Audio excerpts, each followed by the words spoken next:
We come now to the fourth visit, where I shall introduce you to your greatest asset, and with this introduction, the master key to success will be within your easy reach.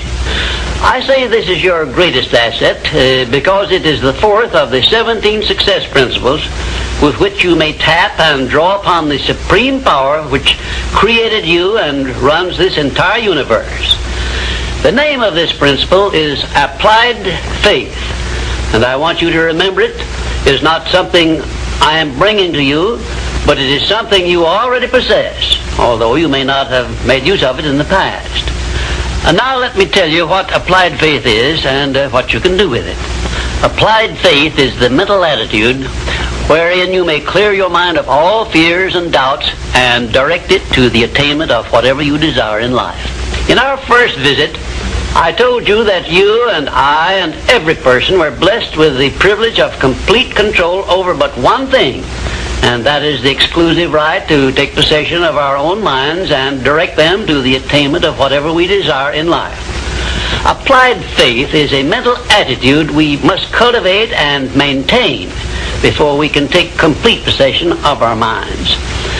It is the means by which we may break the seal of that envelope I mentioned in our first visit and take full possession of the 6 forms of riches we get in return for taking possession of our minds and using them.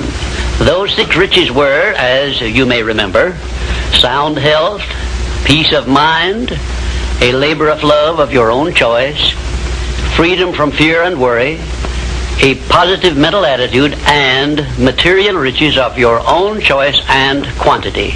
We are now, this very moment, standing in front of the gateway which can be opened only with the great master key to success, and I'm giving you the closest clue I have yet mentioned as to how you may take possession of this key. In order that you may condition your mind to embrace and use applied faith, you must understand that there are 2 ways in which you can use faith. You can put it into reverse gear and use it in a negative way by allowing your mind to dwell upon the circumstances and the things you do not want, such as poverty, ill health, failure, defeat. And this is precisely what the majority of people do, which explains why the majority of people go through life in misery and want. Or you can take possession of your mind and direct it to think of the 6 riches which came over with you in that sealed envelope.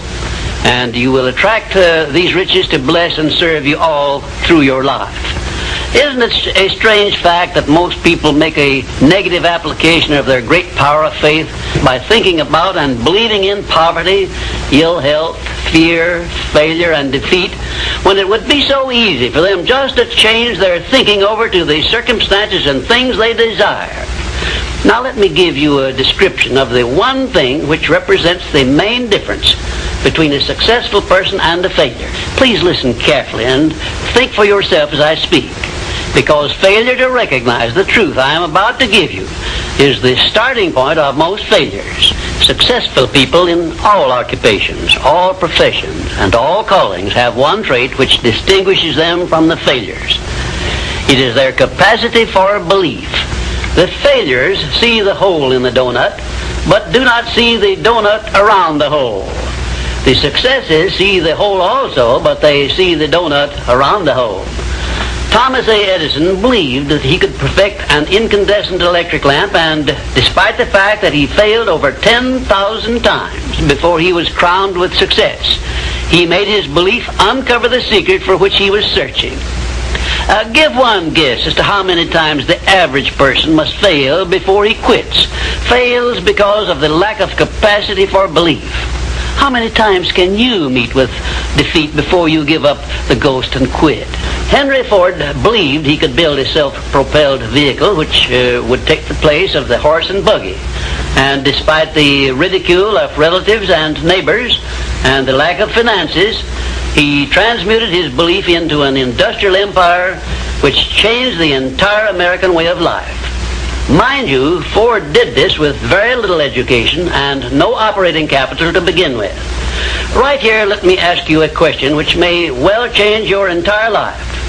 You perhaps have an idea or a plan which would be useful to other people, but you have done nothing about it because you lack the self-confidence to give you a start. In other words, you are now where Henry Ford was before he built the first model of his world-famous automobile. Mr. Ford broke through that wall of fear, which may now be holding you back, and put his idea into operation by making use of the mastermind principle I mentioned in our second visit, through an alliance with his wife. Now, the question I wish to ask you is this. Why don't you form a mastermind alliance with someone and begin putting your ideas to work for you? Belief is truly a magic word, because it is the beginning of all successes. It is the very foundation of civilization. It is the one quality you must develop before you can make use of the great master key to success. To be successful, you must become a person with a great capacity for belief, and the place to start believing is with yourself. You should begin by recognizing that you were born with the privilege of complete control over your own mind. You should also recognize that by the application of the master key to success, which I am passing on to you through these visits, you can take full possession of your mind and make it yield you whatever you demand in life. Observe, I use the word demand, not beg. The Creator never intended for you to beg for anything. If He had, He would not have blessed you with full control over your own mind. If your life is not what you want it to be, you can change it. As a matter of fact, you can do anything within reason that you desire to do if you embrace the principle of applied faith and keep it directed to the attainment of the things you want and off the things you do not want.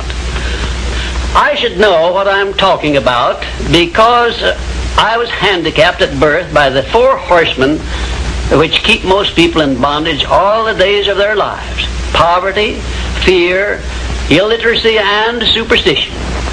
I have discovered the master key which gives one deliverance from all the evils one does not want and opens wide the gateway to the riches which the Creator intended every person to enjoy on this earth. Applied faith is the only means by which the master key can be appropriated and used. Therefore, I give you these instructions through which you may create a mental attitude which is favorable for the expression of faith. 1. Know what you want and believe that you can and will get it. 2. Give expressions of gratitude many times daily for having received that which you want, even before you actually get physical possession of it. Possession starts first in the mind. Please remember this. 3rd, keep your mind open for hunches from within. And when you are inspired to action, do not wait, but move on your own personal initiative at once. Remember, there can be no application of applied faith without action. 4th, when overtaken by defeat, as you may be many times, remember that man's faith is tested many times before he is crowned with final victory. And accept your defeat as nothing more than a challenge to keep on trying. And 5, a burning desire for the things or circumstances you want is the starting point of all applied faith. Be definite, believe, and act. And keep on acting if at first you meet with defeat. 6, when doubt creeps into your mind, remember that whatsoever a man believeth, that shall he also reap. Remember, faith is not something you get. Faith is something you already have. But you may be using it in reverse gear by believing in the circumstances and things you do not want, the things you fear. Remember also that faith is guidance only. It is not a power which will bring you what you want, but a power that can guide you to go after what you want and get it. Remember, too, that your faith is limited only by your own capacity to believe. You can do whatever you make up your mind to do. I believed I could give the world a practical philosophy of success which would free men and women from their fears and limitations. I stood firmly back of that belief through 20-odd years of effort. And saw my belief give freedom to millions of people. Do the thing, said Emerson, and you shall have the power. May I paraphrase this great truth by saying, believe and you shall receive. And now, until our next visit, will you please remember that your life is exactly what you make it by your own mental attitude.